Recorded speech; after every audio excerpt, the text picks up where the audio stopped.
Ladies and gentlemen, Ukraine is a fiction. Bosnia is a fiction. Kosovo is a fiction.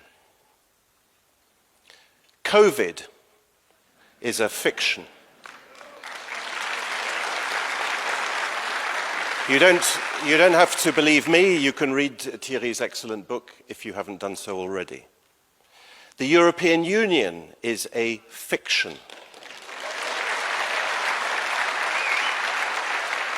It is a fiction that you can solve a debt crisis with more debt. Everywhere you look, in the major policy decisions that have been taken by all Western governments over the last 2 decades, you find fiction. I'll explain in a minute what I mean and why they are fictions. But they all have one thing in common.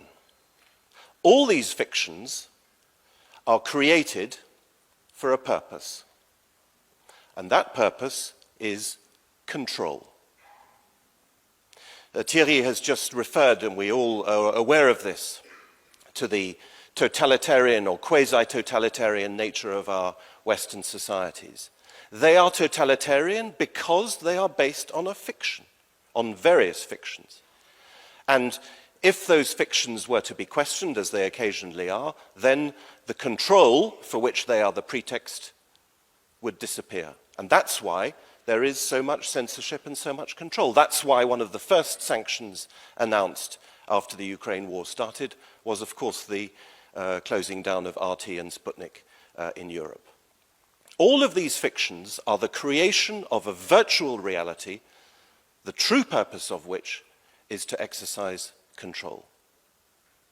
Now, I started with Ukraine. I'd like to explain what I mean about Ukraine in a minute.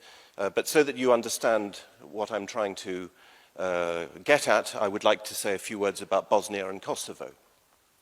Bosnia and Kosovo, which, as you all remember, are territories over which NATO fought wars in 1995 for Bosnia and in 1999 for Kosovo, those two territories are fictions. Why do I say they're fictions? They are fictions because they purport, in the case of both of them, to be independent states.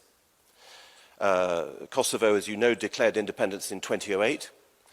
Bosnia was given its constitution in 1995.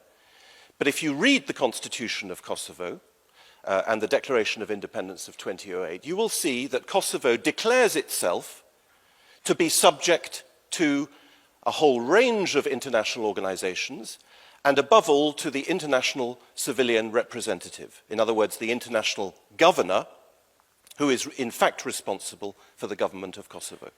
So the Declaration of Independence of Kosovo is in fact a declaration of dependence on NATO and on the European Union and on the other organizations which in fact run that territory. The same goes for Bosnia. You may not know this, but what are we now? 25 years after the Bosnian War ended, there is still, as in Kosovo, more than 20 years ago, there is still an occupation force. There is NATO in Kosovo and the EU with hundreds of soldiers in Bosnia. So these are fictitious states. The European Union is a fiction. We saw the reality on the 9th of February, shortly before the Ukraine war broke out. The German Chancellor went to Washington. He gave a press conference with Joe Biden.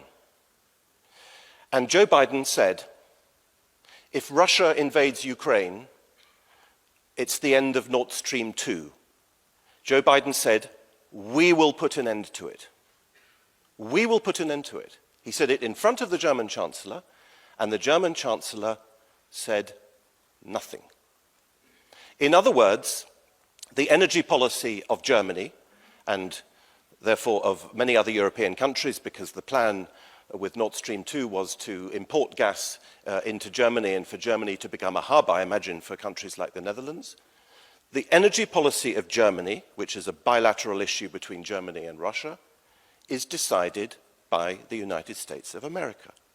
So the European Union, of which we have been told for 20 years that it has a flag and a currency and a president and a foreign minister and so on, is in reality under the control of the United States of America. Fiction, control.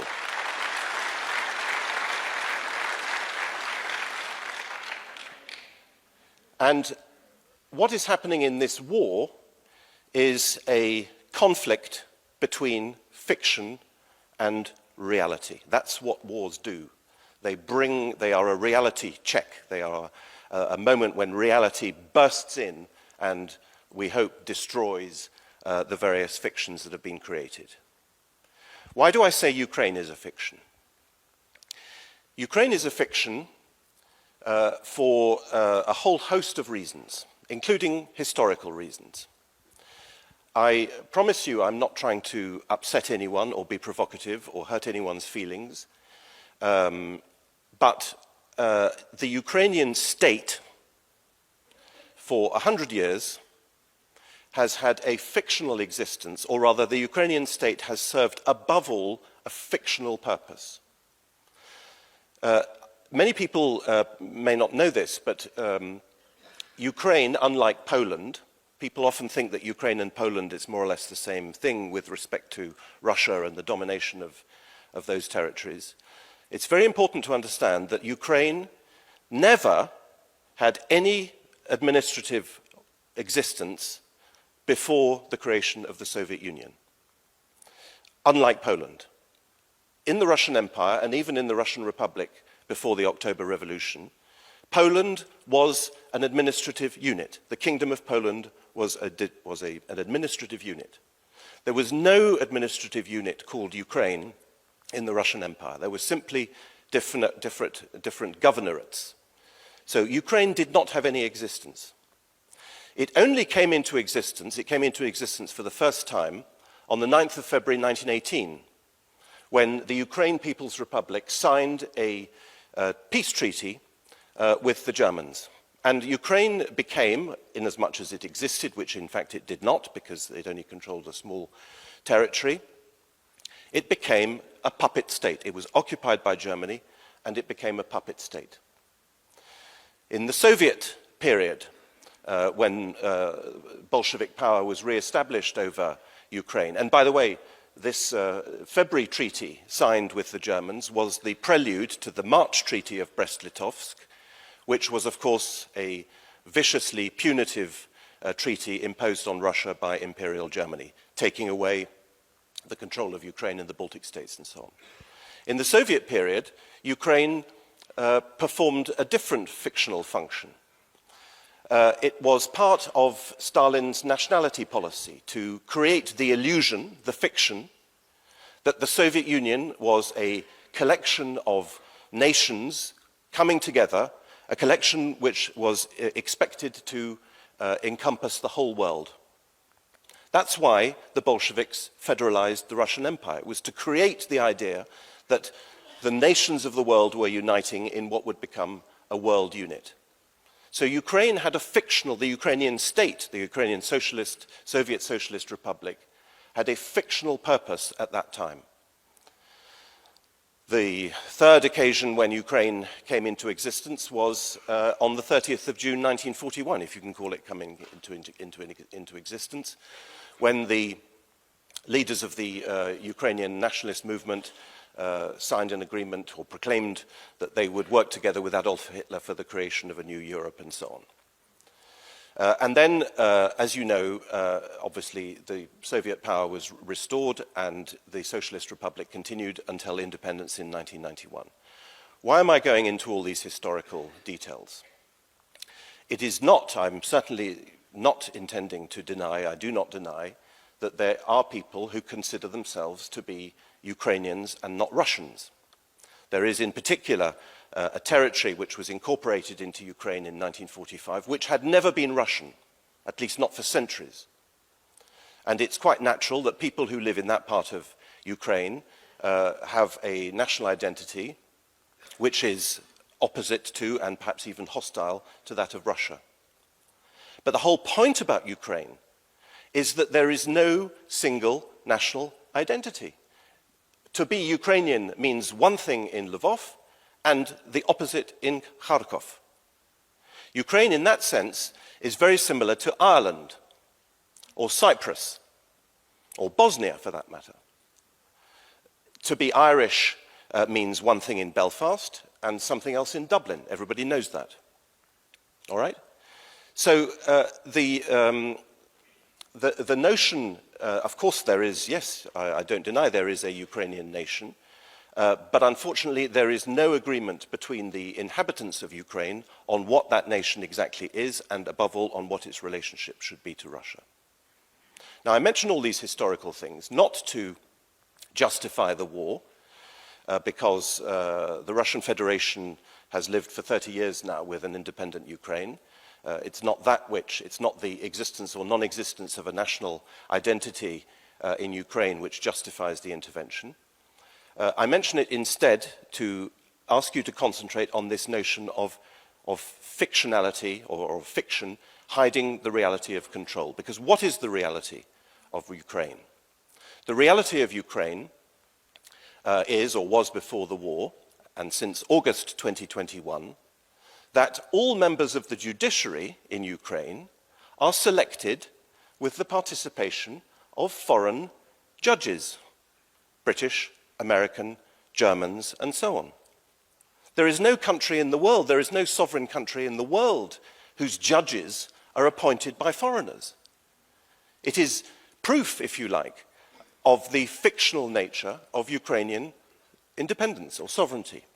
Ukraine is not sovereign. Ukraine, if it can't even appoint its own judges, but instead has to get judicial appointments validated by Britons and Americans and Germans, that is not an independent country.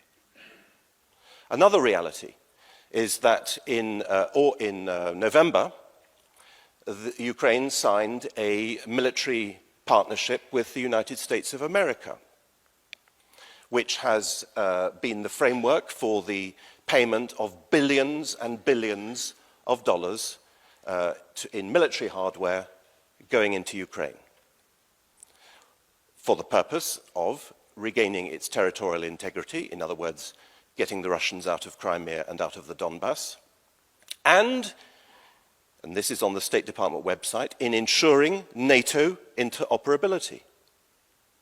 In other words, the purpose of the military agreement signed in November last year was to bring Ukraine into NATO de facto, but not, of course, de jure, to ensure NATO interoperability. Same thing goes for the military agreement signed with the British in June 2021. That is the reality of this state. It is a state which is being armed and which is controlled by external powers, Britain and America in particular, but of course the European Union as well. And it's obviously in that context that the current war broke out. Now, one of the remarkable things about this war is, of course, that it is being fought in a completely hybrid way by the West. The West is, as we know, imposing sanctions, of course, arming Ukraine as well, but above all, the principal method is sanctions. And this use of sanctions, this use of, as it were, soft power, or at least economic power, is a wonderful illustration of this Western obsession of creating virtual reality. But as we all know, and as Thierry has just said, these sanctions are having a catastrophic effect on our own economies. Russia is doing fine. The cafes are full, everyone's perfectly happy. There'll be a few difficulties, I'm sure, here and there. Can't fly to Moscow anymore and that kind of stuff. But Russia is fine. Meanwhile, the gas price in Europe was 35 euros per megawatt this time last year on the Rotterdam exchange. It's now 180 euros per megawatt. It was 35, it's now 180. It has multiplied by a factor of 6. How can our economies survive such a shock, which comes immediately after the terrible shock inflicted by the COVID restrictions. We are already drowning in debt. We are already in an extremely weak situation. How is it possible to contemplate an economy, which of course, like all economies, is based on energy? The economy is nothing but energy plus work, all right?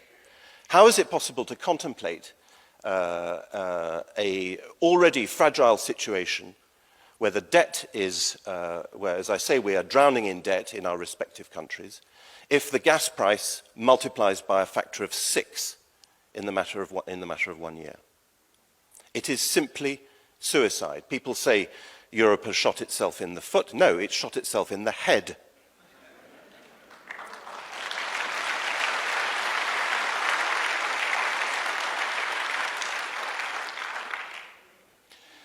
So this war is going to make some very uncomfortable realities become apparent very soon. You've probably heard they're going to switch off the streetlights in Augsburg and places like that. We are literally dealing with an unprecedented situation, And it is a source of great sadness to me that this has all been decided by the Americans, and that the people who will suffer are, of course, primarily the Ukrainians themselves, but also the Western Europeans. With the price of oil and the price of gas going up, our economies will be completely flattened. This war, therefore, cannot be won by the West. It cannot be won. It will instead be lost, both in terms of Ukrainian territory, which Russia will continue to take, possibly even including Odessa, and therefore cutting off the whole coast from what will remain then as the core of Ukraine, but landlocked. But more importantly, the war will be won, in my opinion, by Russia for the reasons for which Russia is fighting the war. Because Russia is not fighting this war for Ukraine, for Lugansk or Donetsk or whatever. Russia has far bigger war aims, and indeed so does the West in reacting to this war. And those war aims are to try to end the unipolar world. That's what Russian officials have been going on about for decades. Putin has been in power, as we know, for nearly 25 years. He came to power in 1999 at the moment of Russia's greatest humiliation, shortly after the Kosovo War, shortly after the NATO attack on Yugoslavia, and shortly after the humiliating episode of the airport at Pristina, which, if you remember, Russian troops took first, but were then got rid of pretty quickly. Putin came to power at that moment. He's not going to last forever. In my opinion, some people think that Russia had no choice but to invade because there was about to be an ethnic cleansing operation launched by Ukraine. A lot of people say this, not Russians necessarily. I've heard friends of mine say this, that the Ukrainians were rearming and were intending to retake the Donbass by force. It's possible. Personally, I think that Russia chose this moment because she thought, and I think she was right, that she could win, not just on Ukraine, but against the West in general. Don't forget, the Americans had only just left Kabul. They left Kabul in August after 20 years. They were chased out of Afghanistan, just as they had been chased out of Vietnam. I think that Putin took a very clear and, if you like, cold-blooded decision to strike when he thought the West was weak, which it is. And the multipolar world, which the Russians have said they want and which they have demanded again and again and again, Putin has said practically nothing else for the last 10 or 15 years, has now come into existence. Many of you probably know Zbigniew-Brzezinski's book, The Grand Chessboard. Thierry has mentioned it in Parliament recently in the committee hearing. The book is important because it explains why Ukraine is a key geopolitical pivot for the Americans. The Americans are convinced, thanks to Brzezinski, that you have to take Ukraine out of Russia's orbit in order to weaken Russia. That's exactly what he says here. That's the whole point about Ukraine.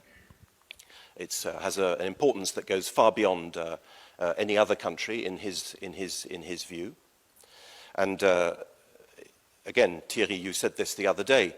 We must never underestimate the importance of Ukraine in the American deep state.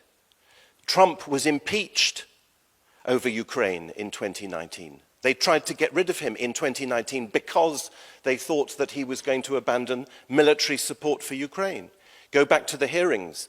The person in the National Security Council who denounced Trump after the phone call with Zelensky said, "I was worried that our policy in Ukraine would change." They tried to impeach the President of the United States because of what they thought was his Ukraine policy. It is of absolutely key importance to them. But the Brzezinski book is extremely interesting for another reason.